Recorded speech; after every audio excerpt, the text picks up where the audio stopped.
വിദ്യാഭ്യാസ മന്ത്രിയെ നേരിട്ട് എംഎൽഎമാർ കണ്ടതാണ്.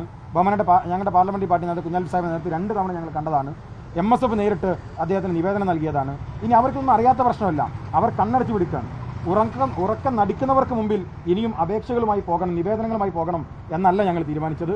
ഞങ്ങൾ തുടങ്ങിവെച്ച സമരത്തെ ശക്തമായി മുന്നോട്ട് കൊണ്ടുപോവുകയും മന്ത്രിയുടെ കണ്ണിന് ചുവട്ടിലേക്ക്, കാതിന് ചുവട്ടിലേക്ക് ഈ സമരത്തെ വ്യാപിക്കുകയും ചെയ്യുക എന്നാണ് ഞങ്ങൾ തീരുമാനിച്ചിട്ടുള്ളത്. ഇടതുപക്ഷം ഉന്നയിക്കുന്ന ഒരു പ്രധാന ആരോപണം ഇവിടെ നിങ്ങളുടെ പാർട്ടി ഭരിച്ച സമയത്തും പിന്നെ ഇതിലൊന്നും ഒരു പരിഹാരം കണ്ടിരുന്നില്ല എന്നതാണ്. അപ്പോൾ ആ കാലത്തും പരിഹരിക്കാത്തതിനെ കുറിച്ചാണ് ഇപ്പോൾ MSF അടക്കം സമരം ചെയ്യുന്നതെന്നൊരു ആരോപണം. വളരെ ദുർബലമായ വാദമാണ്. ഞങ്ങൾ കഴിഞ്ഞ 8 വർഷക്കാലവും പറഞ്ഞുകൊണ്ടിരിക്കുന്ന ഒരു കാര്യമാണ്. ഈ UDF ഭരിക്കുന്ന കാലം എന്ന് പറഞ്ഞാൽ ഏതാണ് ആ കാലം? ഞാൻ എപ്പോഴും പറയാം, 98 മുതൽ 2024 വരെയുള്ള 2 ടേം, ആ 2 ടേമിലും സീറ്റുകൾ നൽകിയിട്ടുണ്ട്. നിങ്ങൾ പരിശോധിക്കുക, കൃത്യമായി പരിശോധിച്ചാൽ അത് മനസ്സിലാക്കാൻ വേണ്ടി സാധിക്കും. മലപ്പുറത്ത് ഈ പ്രശ്നം ഇത്ര രൂക്ഷമാകാനുള്ള 2 കാരണങ്ങളുണ്ട്. അത് മാധ്യമങ്ങൾ കൃത്യമായി മനസ്സിലാക്കണം.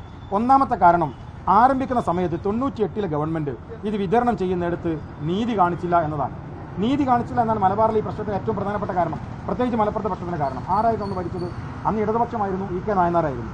രണ്ടാമത്തൊരു പ്രശ്നം, മലപ്പുറത്ത് വിദ്യാഭ്യാസപരമായി പിന്നോക്കം നിന്ന ഒരു ജില്ലക്കകത്ത് വിജയബേരി പദ്ധതി എന്ന് പറയുന്നൊരു പദ്ധതി 2006-ൽ മലപ്പുറം ജില്ലാ പഞ്ചായത്ത് നടപ്പിലാക്കുകയും അതിൻ്റെ ഭാഗമായി 22-23% വിജയശതമാനം ഉണ്ടായിരുന്നെന്ന് ഈ പദ്ധതിയുടെ ഭാഗമായി പിറ്റേ വർഷം അത് 60-65% വർദ്ധിപ്പിക്കപ്പെട്ടു. ആ സമയത്ത് ഭരിക്കുന്ന ഭരണകൂടത്തിനൊരു ബാധ്യതയുണ്ട്. വിജയബേരി പദ്ധതി എന്ന് പറയുന്ന പദ്ധതിയിലൂടെ രാഷ്ട്രീയ ഭേദമന്യേ ഇവിടെ രാഷ്ട്രീയ പാർട്ടികളും ഭരണകൂടങ്ങളും ഒരുമിച്ചിരുന്നുകൊണ്ട്, പ്രാദേശിക ഭരണകൂടങ്ങളും ഒരുമിച്ചിരുന്നുകൊണ്ട് മലപ്പുറത്ത് വലിയൊരു വിദ്യാഭ്യാസ കുതിപ്പ് നടത്തിയിരിക്കുന്നു. അവർക്ക് പിന്തുണ കൊടുക്കണമെന്ന് 2006-ലെ ഗവൺമെൻറ് തീരുമാനിക്കണമായിരുന്നു. അന്ന് VS അച്യുതാനന്ദൻ ഗവൺമെൻറ് ഉണ്ടായത്.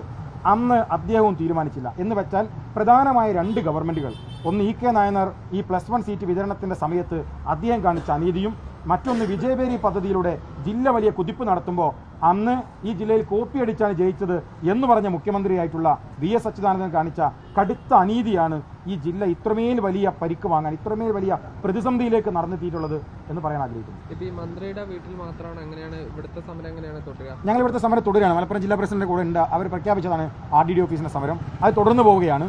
ഈ ജില്ലക്ക് പുറത്തേക്കും ഈ സമരം വ്യാപിപ്പിക്കേണ്ടതുണ്ട് ഞങ്ങളുടെ ബോധ്യമാണ്. ജില്ലക്ക് പുറത്തും ഞങ്ങൾ സമരം വ്യാപിപ്പിക്കുന്നു.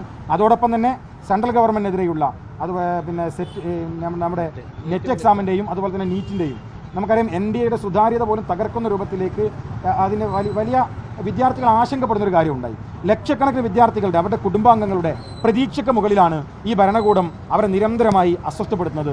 അതിനെതിരെയുള്ള സമരവും സമാനമായി ഞങ്ങൾ ആരംഭിക്കുന്നു. തിങ്കളാഴ്ച സെൻട്രൽ ഗവൺമെൻറ് ഓഫീസുകളിലേക്ക് MSF മാർച്ച് നടത്തുകയാണ്. അതോടൊപ്പം തന്നെ മലപ്പുറത്തും മലബാർ ജില്ലകളിലും മലബാറിന് പുറത്തുമായി +1 സമരത്തെ വ്യാപിപ്പിക്കാൻ കൂടി ഞങ്ങൾ തിങ്കളാഴ്ച മുതൽ ആരംഭിക്കുകയാണ്.